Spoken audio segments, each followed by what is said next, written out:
এবার ভয়াবহ পথ দুর্ঘটনা বাঁকুড়ার ইন্দাসে মুখোমুখি বাইক সংঘর্ষে গুরুতর জখম দুই বাইক চালক।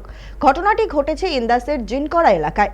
স্থানীয় সূত্রে খবর, সামরঘাটের বাসিন্দা প্রদীপ পাল সবজি বিক্রি করে বাড়ি ফিরছিলেন। ঠিক সেই সময় বিপরীত দিক থেকে দ্রুত গতিতে আসা আরেকটি বাইকের সঙ্গে তার মুখোমুখি সংঘর্ষ হয়। অন্য বাইক চালক খণ্ডঘোষের দুইয়র এলাকার বাসিন্দা সাদ্দাম মিদ্দা।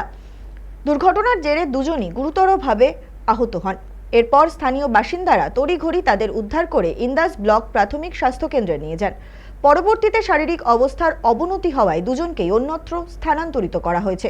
চিকিৎসকেরা জানিয়েছেন প্রদীপ পালের একটি পা মারাত্মকভাবে জখম হয়েছে। অন্যদিকে সাদ্দাম মিদ্দার শরীরেও একাধিক গুরুতর আঘাত রয়েছে।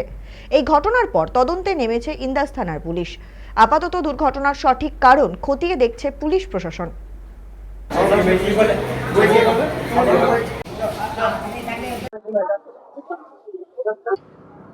ঘটনাটা হয়েছে আমাদের জিনকরা মানে মোড়টাতে হয়েছে আর কি।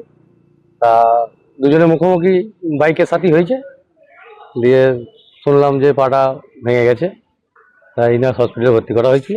ওখান থেকে রেফার করে মানে আমাদের কতুপুর গড়া হসপিটালে ভর্তি করতে বলছে।